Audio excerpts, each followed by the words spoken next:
Assalamualaikum warahmatullahi wabarakatuh.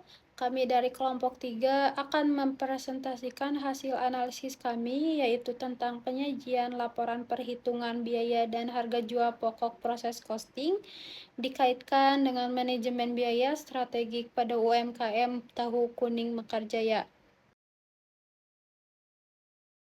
Presentasi ini akan membahas mengenai yang pertama yaitu pendahuluan, yang kedua profil UMKM, yang ketiga tinjauan pustaka, yang keempat proses costing, yang kelima manfaat HPP, yang keenam perhitungan, yang ketujuh kaitan biaya strategik, yang ke-8 itu ada kesimpulan dan saran. Nah, UMKM memiliki peran penting dalam perekonomian di Indonesia dan penyerapan tenaga kerja. Namun, masih banyak UMKM yang mengalami kendala dalam pencatatan biaya produksi sehingga dapat mempengaruhi penentuan harga jual produk. UMKM Pabrik Tahu Kuning Mekarjaya masih menggunakan perhitungan produksi secara sederhana. Oleh karena itu, diperlukan analisis menggunakan metode proses costing untuk memperoleh perhitungan harga pokok produksi yang lebih tepat dan mendukung penetapan harga jual yang sesuai. Tujuan penelitian ini yang pertama itu untuk menganalisis biaya produksi pada tahu kuning Mekarjaya, yang kedua itu menghitung harga pokok produksi atau HPP, yang ketiga itu untuk mengetahui keuntungan yang diperoleh oleh perusahaan tahu kuning Mekarjaya tersebut. Untuk manfaat penelitian yaitu yang pertama ada untuk menjadi bahan evaluasi bagi UMKM, yang kedua itu membantu penentuan harga jual yang tepat, yang ketiga itu menambah wawasan mengenai akuntansi biaya. Profil UMKM.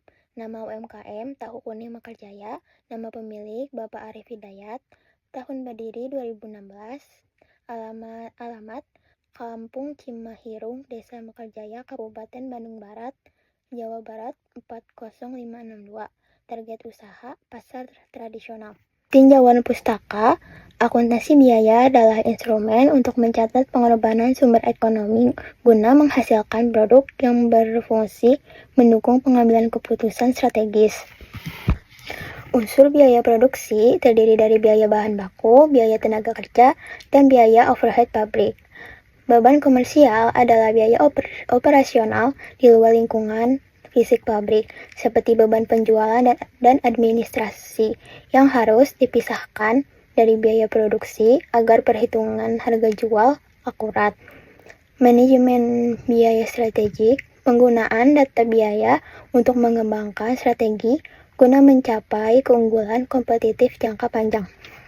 Selanjutnya ada proses costing.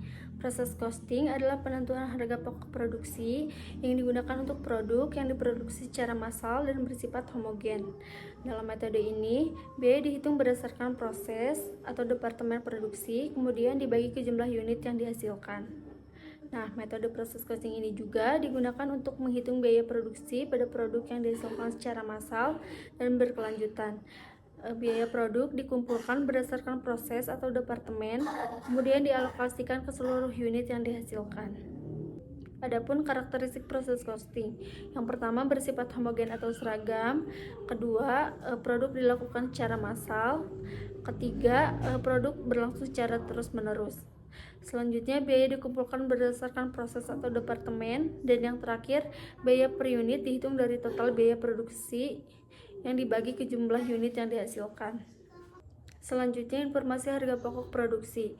Informasi harga pokok produksi digunakan untuk menentukan harga jual, menghitung laba atau rugi, mengendalikan biaya produksi, menilai efisiensi produksi, serta membantu pengambilan keputusan dan penyusunan laporan keuangan perusahaan. Untuk membuka usaha ini, pemilik itu mengeluarkan modal awal sebesar 400 juta. Itu udah semuanya untuk membuka usaha pabrik produksi tahu ini. Lalu kita ke perhitungan biaya bahan baku. Biaya bahan bakunya itu terdiri dari kedelai, kunyit bubuk, dan cuka curah. Untuk 1 kilo kedelai ini bisa menjadi 55 biji tahu. Karena setiap harinya ini memproduksi 330.000 tahu, maka dibutuhkan 6.000 kilo kedelai dengan harga satuannya 11.000. Lalu tinggal dikalikan, 6.000 dikali 11.000 menjadi 2.200.000.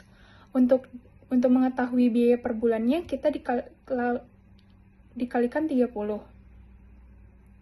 Begitu juga dengan kunyit bubuk, dibutuhkannya 180 kilo dengan harga satuannya 22.000. Lalu kita kalikan menjadi hasilnya 132.000 per harinya. Untuk mengetahui per bulannya dikali 30 menjadi totalnya 3.960.000. Lalu ada juga cuka curah 60 liter dengan harga satuannya 26.000. Lalu tinggal kita kalikan menjadi perhitungan per harinya menjadi 52.000. Lalu untuk mengetahui biaya per bulannya menjadi 1.560.000. Dengan total biaya bahan baku per harinya 2.380.000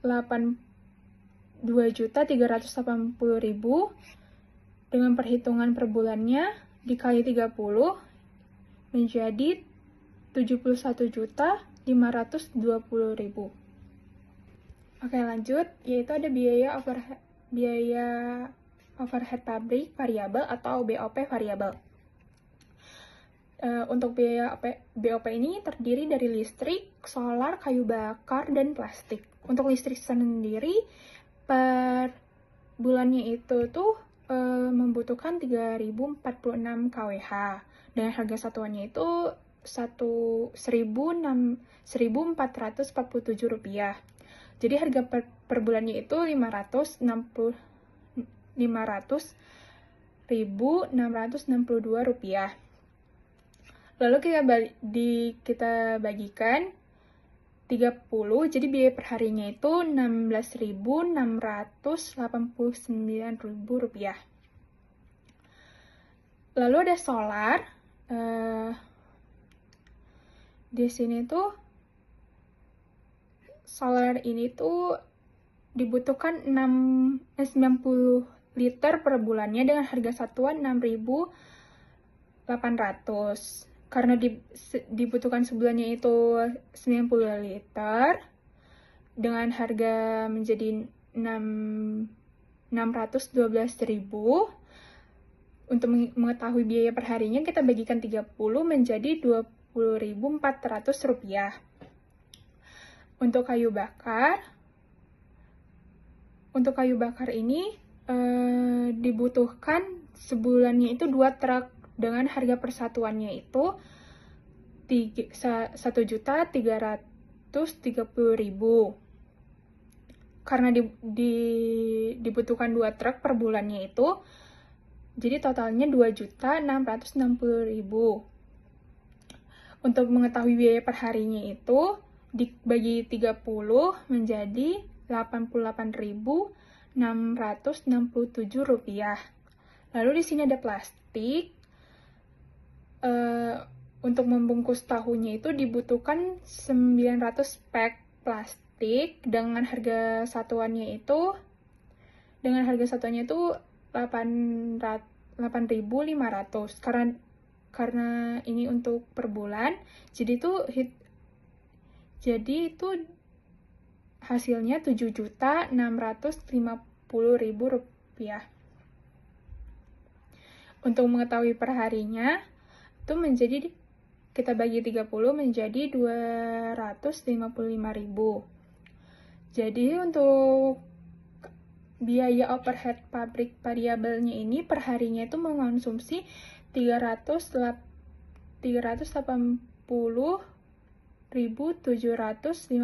rupiah. Lalu kita kalikan per bulan. Per bulannya ini totalnya menjadi 11.422 rupiah, 11.422.642 rupiah. Di sini ada biaya overhead pabrik tetap. Pabrik telah melakukan investasi besar pada infrastruktur, peralatan pabrik atau mesin pabrik, dengan total nilai aset mencapai Rp252.444.500. Daftar inventaris ini mencakup berbagai mesin krusial seperti mesin giling, mesin peras, kuali perbus, cetak kayu jati, troli barang, hingga armada berupa mobil L300 pickup.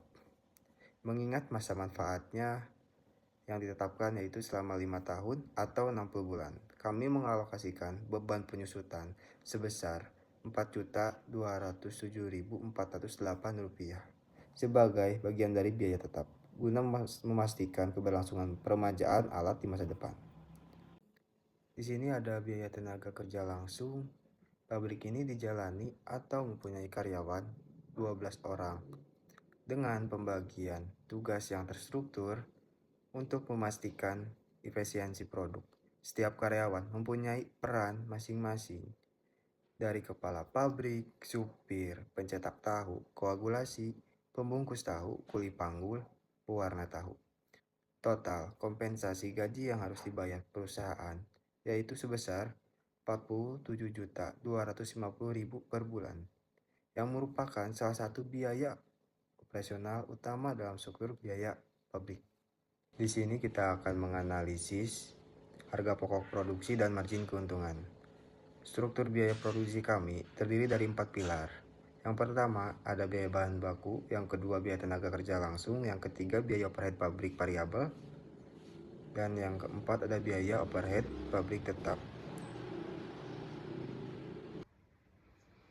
Baik, di sini saya akan menjelaskan laporan laba rugi dari hasil penjualan produk UMKM pabrik tahu kuning Mekarjaya. Yang pertama, hasil penjualan perharinya UMKM tersebut dapat memperoleh hasil sebesar Rp5.500.000. Lalu yang kedua, HPP-nya sebesar Rp4.477.000. Kemudian laba kotornya sebesar Rp1.023.000 didapat dari hasil penjualan dikurangi dengan HPP-nya. Untuk UMKM ini tidak ada beban komersialnya, sehingga laba bersih yang didapat itu sebesar Rp1.023.000 per harinya. Kemudian untuk mengetahui hasil per bulannya tinggal dikalikan saja 30 hari. Kemudian untuk mengetahui hasil laba bersih per tahunnya, yaitu laba bersih per bulannya dikalikan dengan 12 bulan. Kemudian kaitan perhitungan biaya dengan manajemen biaya strategik, yaitu perhitungan biaya menyediakan informasi yang digunakan manajemen untuk mengendalikan biaya, meningkatkan efisiensi, menentukan harga jual yang tepat, serta menciptakan keunggulan kompetitif guna mencapai tujuan perusahaan secara efektif. Lalu yang terakhir, kesimpulan dan saran. Kesimpulannya, secara keseluruhan, pabrik tahu ini merupakan model bisnis yang sangat sehat dan efisien, dengan profitabilitas yang stabil sebesar 18,6%. Keberhasilan ini didorong oleh integrasi manajemen operasional yang tepat melalui distribusi mandiri untuk menekan biaya perantara dan investasi pada kesejahteraan karyawan untuk menjamin konsistensi produksi sehingga mampu menghasilkan laba bersih mencapai Rp30.690.000 per bulan. Dengan risiko utama yang perlu diwaspadai hanyalah fluktuasi harga bahan baku kedelai.